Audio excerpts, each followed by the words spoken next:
오늘 저희가 평강의 왕이신 예수라는 그런 제목으로 말씀을 나누고자 합니다. 사실 마지막 절에 보니까 대저 하나님의 모든 말씀은 능하지 못하심이 없으리라 이렇게 말씀하시죠. 우리 하나님 말씀을 붙잡고 또 오늘 귀한 말씀을 나눌 때 정말 주님께서 여러분들 향해 주시는 그런 놀라운 은혜가 함께하기를 소원합니다. 우리 인간관계를 우리가 생각할 때 보면요, 우리 인간관계에서 보면 저 사람이, 그러니까 이제 상대방이 어떠한 위치에 있느냐에 따라서 관계의 형태가 많이 달라집니다. 그러니까 이제 예를 들어서 내가 상대하는 사람이 부모인 경우, 아니면은 뭐 배우자, 아니면은 뭐 직장 상사, 아니면은 뭐 친구인 경우, 뭐 목사인 경우 다 다르죠. 그래서 우리 이런 차이 속에서 이렇게 관계를 세워가는 경우가 참 많이 있습니다. 그리고 이제 관계를 세워가는 경험하는 것도 많이 다르고요. 제가 성도님들에게는 제가 뭐 내 아내같이 대할 수가 없죠. 그렇죠? 물론 성도님들도 제가 목사라는 것 때문에 제가 좀 제게 대하는 것이 좀 많이 달라지기도 합니다. 사실 이제 저만의 경우도 보면은 저는 성도님들에게는 목사지만 신학생들에게는 선생이고 제 아내에게는 남편이고 제 자식들에게는 또 아버지, 뭐 이렇게 주어진 관계에서 여러 어떤 다른 역할, 이런 다른 형태의 관계를 또 세워가고 있는 것을 보게 됩니다.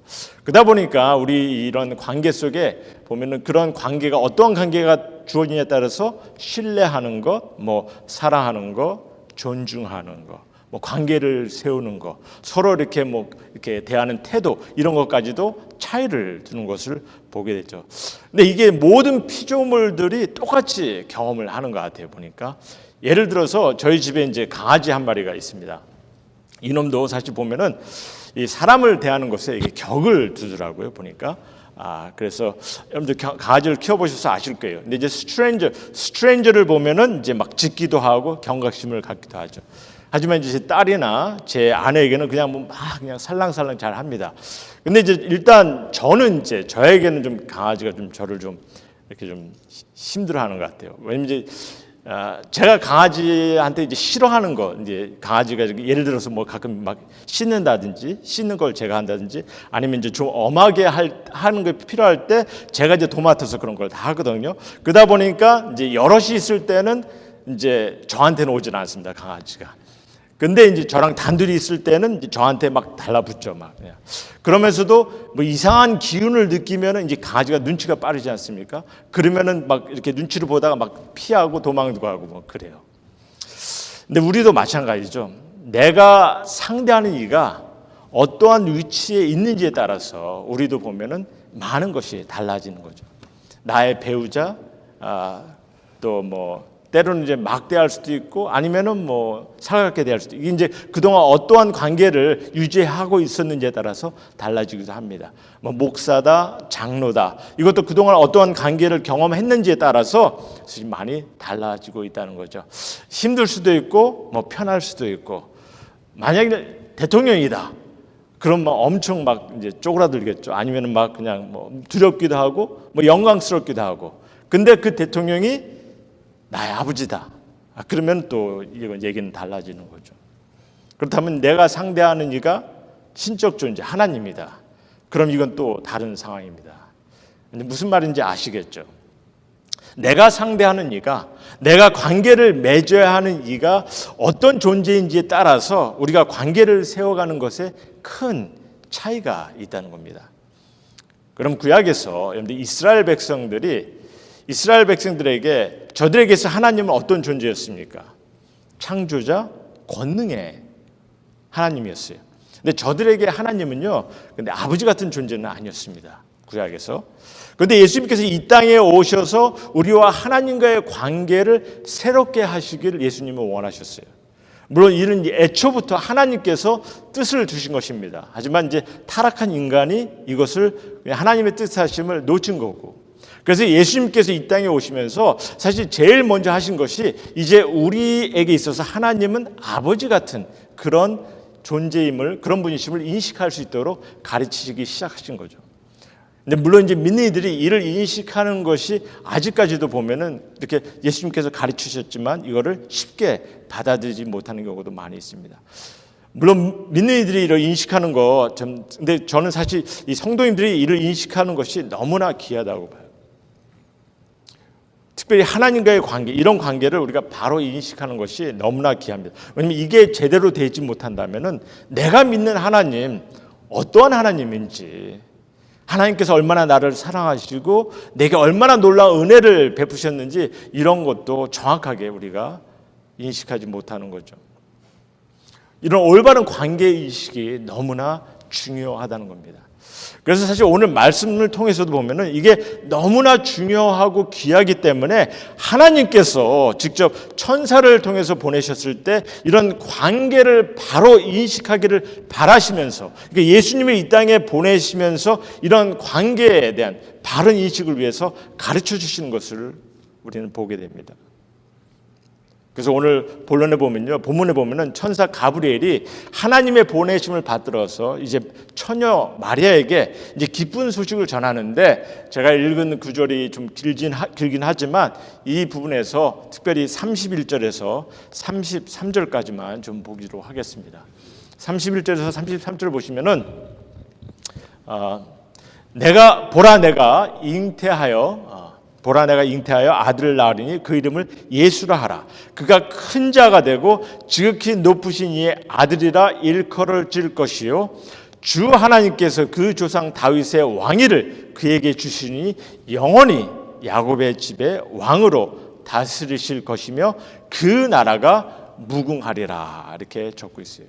근데 사실 이 말씀은요, BC 예수님이 이 땅에 오시기 전에 한 800년 전에 예수님의 오심을 예언하는 이사야 선지자의 말씀과 굉장히 유사한 것을 보게 됩니다. 그래서 우리 이사야서 9장 6절에 있는 말씀을 보시면은 이는 한 아이가 우리에게 낳고 한 아들을 우리에게 주신 바 되었는데 그의 어깨는 정사를 메었고 그의 이름은 기묘자라 모사라. 여기서 이제 기묘자라 모사라는 것은요, 영어로 보면은 Wonderful Counselor 이렇게 있는데 아주 놀라운 지략가. 그러니까 쉽게 얘기를 하면은 놀랍고도 또 지혜를 가진 자, 이런 의미입니다.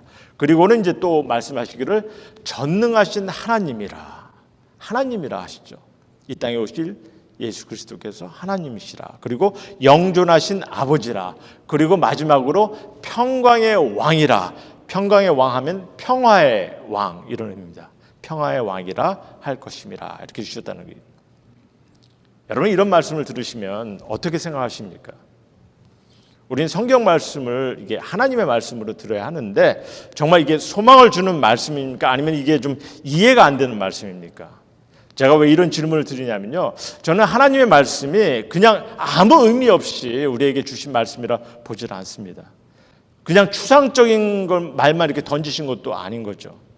이해가 돼야 되고 이 주어진 의미를 우리가 좀 받아들여서 삶에 적용할 수 있어야 되는 그런 귀한 말씀입니다.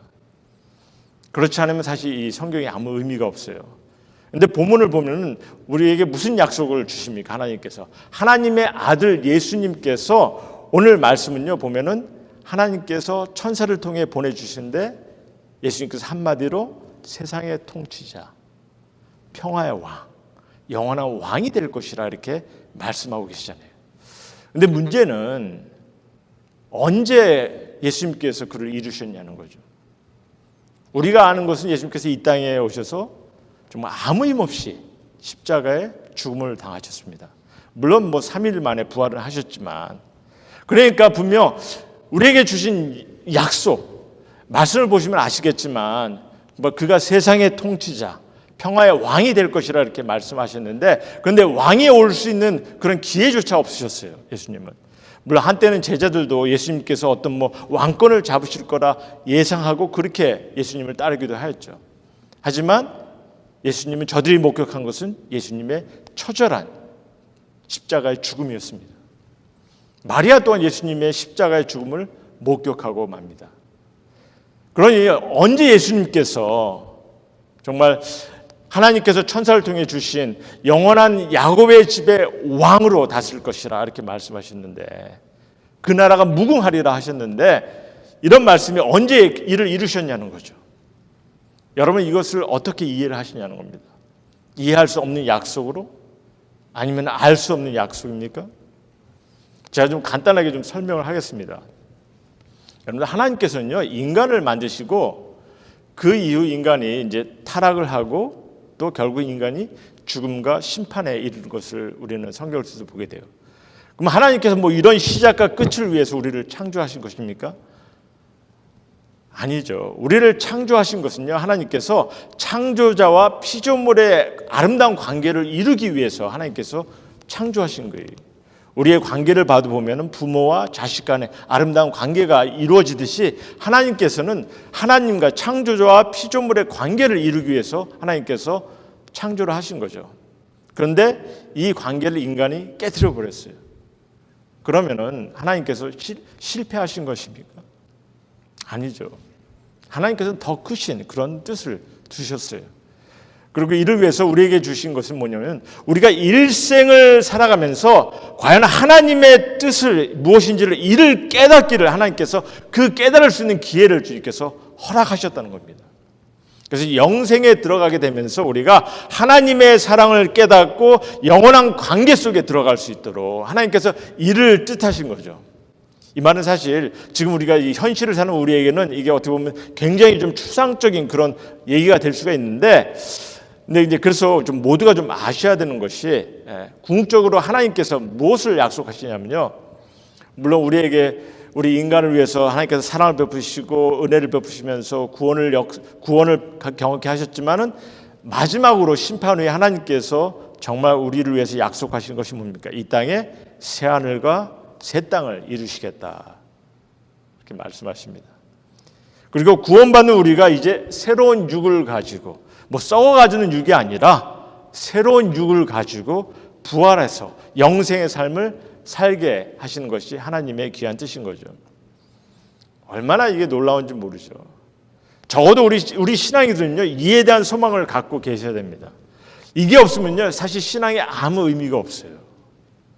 이 땅에 그냥 살다가 그냥 끝나는 걸로, 그냥 그걸로 우리가 신앙의 의미를 준다면은 아무 신앙의 의미가 없는 거죠.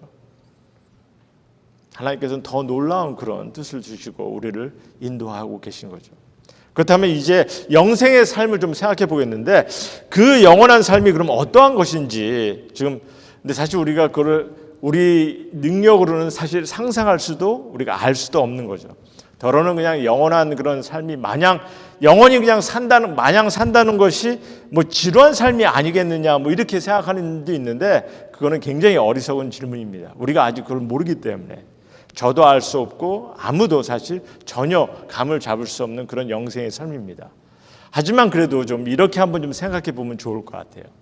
우리 인간이 이 땅에서 사실 여러분들께서 우리 인간이 상상을 잘합니다. 상상을 잘하고 또 개발도 잘해요. 그래서 이렇게 많이 발전해 있지 않았습니까? 근데 이렇게 상상하고 개발해낸 것이 궁극적으로 이게 누구에게서 나온 거라고 생각하십니까? 인간 스스로? 아니죠. 하나님께서, 창조주께서 허락하신 것이기 때문에 우리가 이만큼 만들어내고 있는 거죠. 그러니까 저는 새하늘과 새 땅을 생각할 때 지금 우리가 생각하는 것보다 더 놀라운, 뭐 하이텍이 될 수 있고 더 놀랍고 더 아름다움을 경험할 수 있다고 봅니다. 사실 우리가 지금 경험하는 것은요, 저는 우리가 영화관에 가서 보면은 영화를 보기 전에 항상 프리뷰를 봅니다. 그렇죠? 프리뷰 같은 거죠. 사실 우리가 지금 경험하는 것은 다만. 그래서 정말 놀라운 것을 하나님께서 영원한 것을 계획하고 뜻하심을, 이를 바라보기를 원하셨어요. 그리고 또 제가 좀 저 나름대로 상상해 보는 것은요, 과연 영원한 삶을 살아가면서 우리가 무엇을 할 것인지. 사실 저는 이렇게 생각합니다. 제가 지금 가는 일주일을 좀 생각해 볼 때, 우리가 노동의 시간도 있고 뭐 나쁜 짓 하는 것도 있고 악한 일, 뭐 이런 생각도 하는 건데, 이런 것들 다 제외하고서 여러분들이 갖는 그런 기쁨의 순간, 그렇죠? 사랑을 나누고 기쁨을 나누고 아름다움을 만끽하고 즐거움을 갖고 찬양의 기쁨을 나누고 함께하는 그런 기쁨을 나누고, 뭐 이런 것들만 그냥 지속된다면은 얼마나 감격스럽고 얼마나 귀하고 놀랍겠냐는 거죠. 여러분, 예수님께서 우리를 위해 목숨을 줘버리셨어요. 근데 이게 그냥 우리의 구원을 위한 것을 위해서 목숨을 줘버리신 거 너무나 놀랍고 귀하지만, 사실 예수님께서 목숨을 줘버린 것은 다만 구원의 순간뿐만이 아니라 우리의 영원한 삶을 위해서 그가 목숨을 희생을 하신 거죠. 그러니까 얼마나 가치 있는 것이면, 얼마나 이게 가치 있는 것이면은 그런 희생까지 감당하시겠냐는 거죠.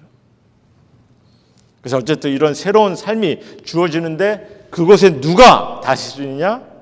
주님께서 우리의 영원한 왕이 되셔서 다스리신다는 거죠. 그리고 이 기쁘고 놀라운 소식을 하나님께서 전하기를 원하셨어요.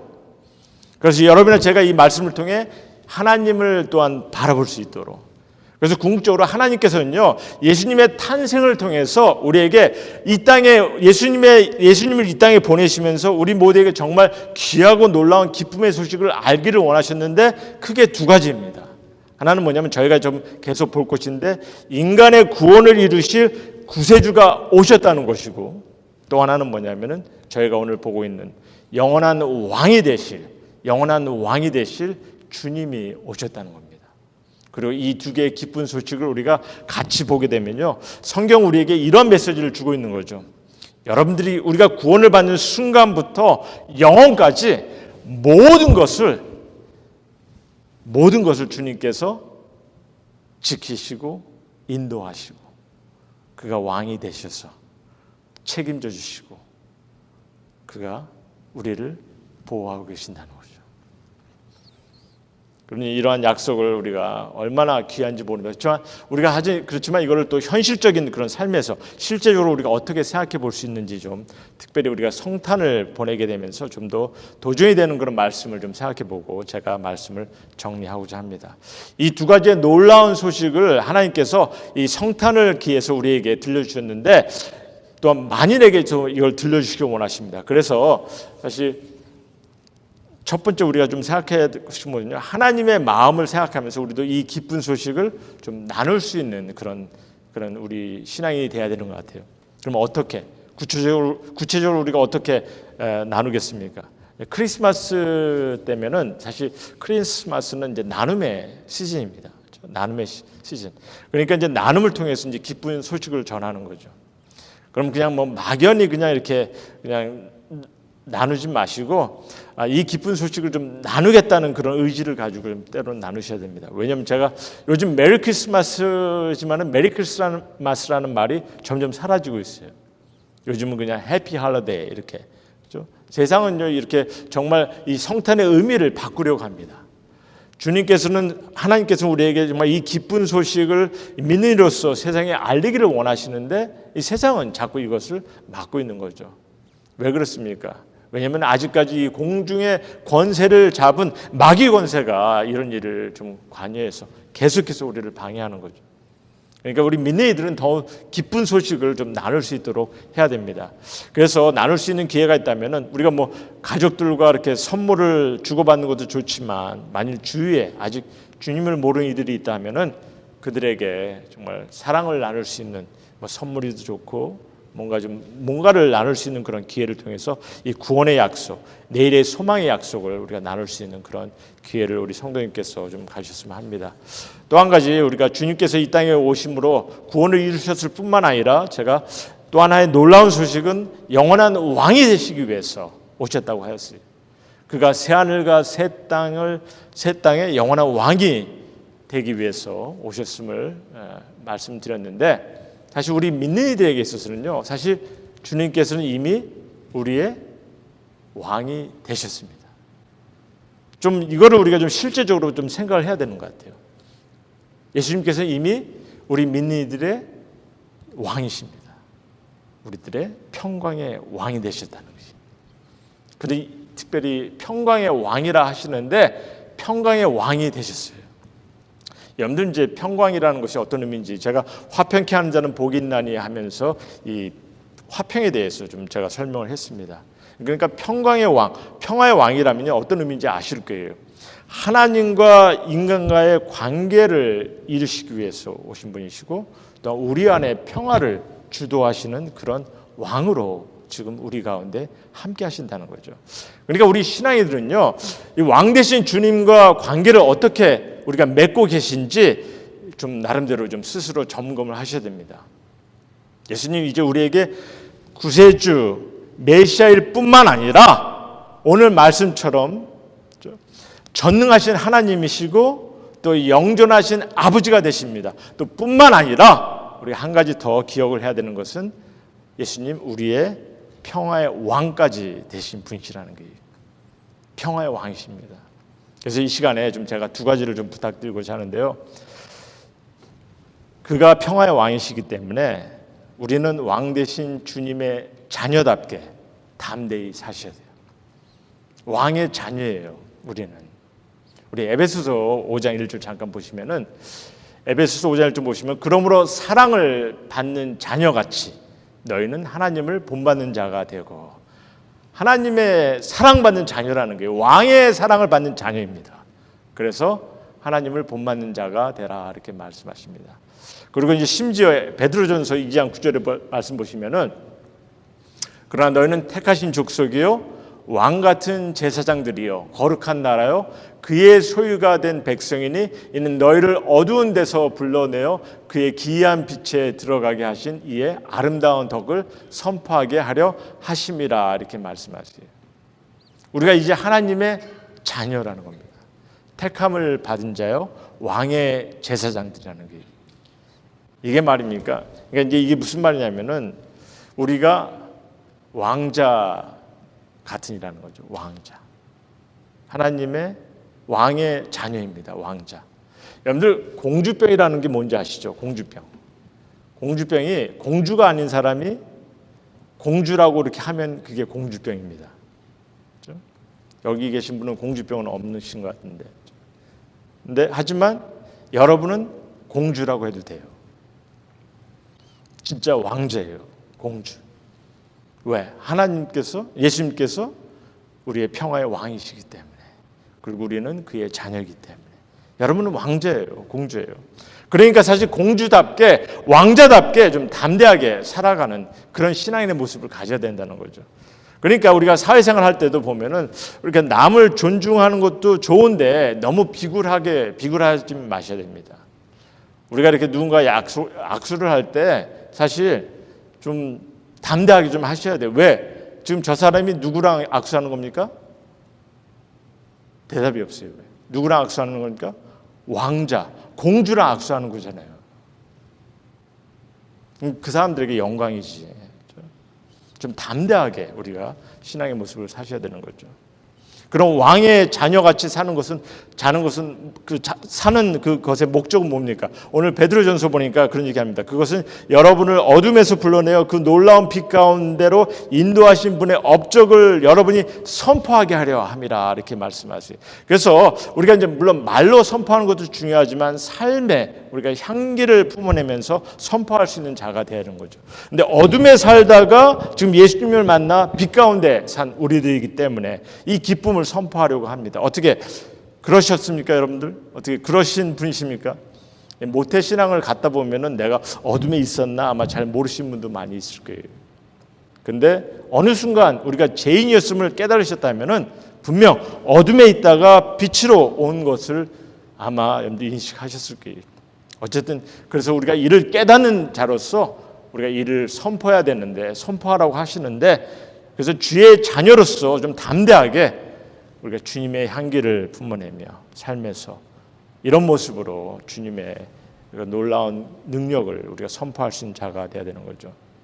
그리고 또 한 가지 우리가 이제 좀 왕의 자녀로서 담대하게 좀 지내야 되는 것뿐만 아니라 우리 또 한 가지 생각해 볼 수 있는 것은 마태복음 16장 18절 말씀 보시면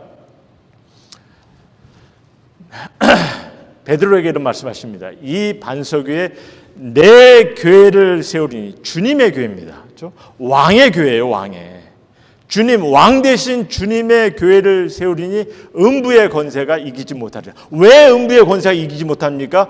이 교회가 왕이 되신 주님께서 세우신 교회이기 때문에 그래서 음부의 권세가 이기지 못하는 거예요.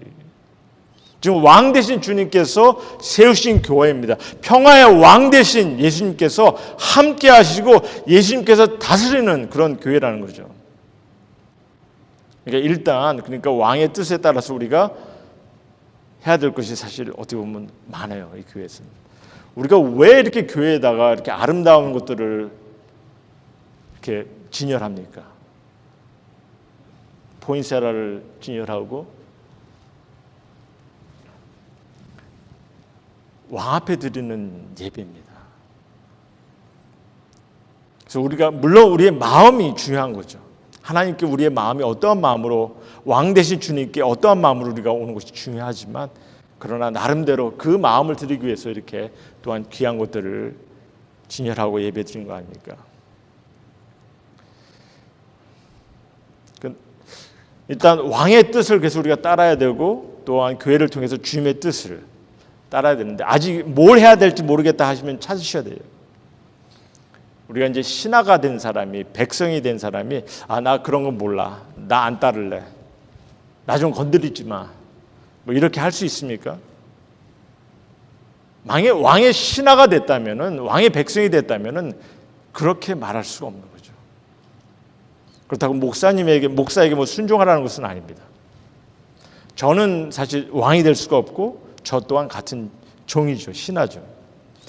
그러니 같이 정말 왕 되신 예수님의 소원을 우리가 잘 파악해서 함께 따라야 하는 거죠. 그러니까 주님께 영광을 드려야 되는 이 예배, 이거는 기본이 돼야 되는 거고 우리가 왕께 예배 드리는 그 모습, 이건 기본이 돼야 되는 것이고 그리고 또한 주님이 소원하신 것이 무엇인지를 함께 세워나가고 함께 이루어가는 것이 그것이 우리의 모습이라는 거죠. 그래서 신앙인으로서 아주 제가 좀 실제적인 것을 좀 나누고 있습니다. 우리는 예수님께서 하나님이심을 우리가 알고 있어요. 믿고 있어요. 그런데 이제 하나님이라고 생각했을 때 너무나 때로는 막연할 수가 있어요. 그렇죠? 하지만 성경은요, 우리에게 좀 더 실제적인 그런 모습을 통해서 예수님을 우리에게 설명하고 있습니다. 예수님, 나의 친구 되신 분이시라는 거죠.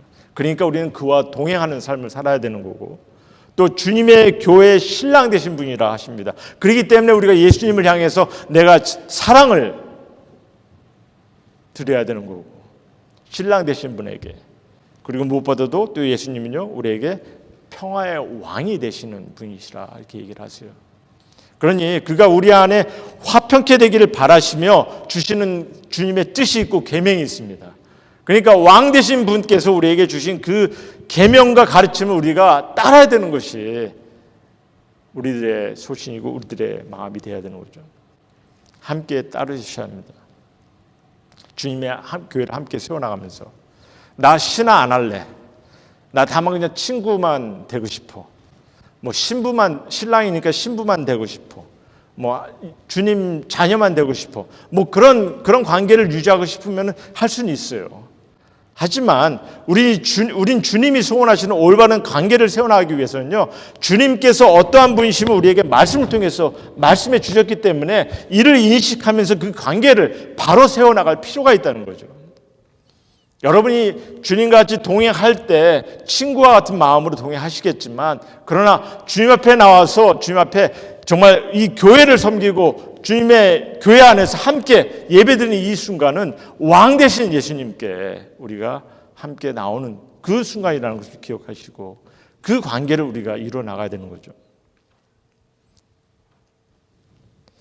예수님 나의 왕 아니야 할 수 없습니다. 평화의 왕이라 하십니다. 왕 앞에 나온 우리들이에요.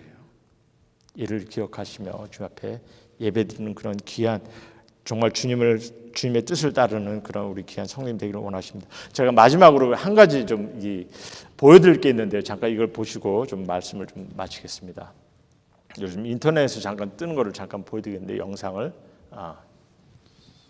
Look closely. This elk rushed onto the highway, never attacking cars. It just kept nodding at people, seemingly asking for help. But people didn't understand, some even frightened by the large animal. One driver immediately sped away. Then, the elk approached another car. Its eyes were anxious. A lady thought it wanted to be close to humans. The elk let out a cry and didn't seem to want to leave. It looked like the elk was in trouble. So, a kind-hearted man got out of the car and the elk led them to a mud pit. It turns out several of its companions were trapped in the mire. How smart this elk was to seek human help. One elk, struggling hard, was already buried in the mud, likely doomed. The other 3 elks were probably exhausted too. If not for their companion calling humans, they might have all been buried in the mud. A kind young man put a rope around the elk's antlers. Everyone worked together to drag it ashore. But this elk seemed totally exhausted. The young man quickly gave it some water. Please comment "God bless you" for blessings. The other 2 elks were anxiously waiting for rescue. People immediately began the rescue effort.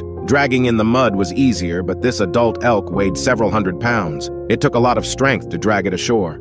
Everyone was drained. They had to rest before continuing the rescue. The elk waited patiently. A few minutes later, people pulled it up with all their strength. After being saved, the elk didn't run away but stayed close, watching these people. It seemed to want to remember their faces. It let out a cry, clearly thanking the people who helped. In the end, they saved all 3 living elks, but one was still very weak. People were worried it wouldn't survive till the next day. So they covered it with lots of grass and even made a fire to keep it warm. They stayed until the next day when the elk had regained strength. 네, 감사합니다.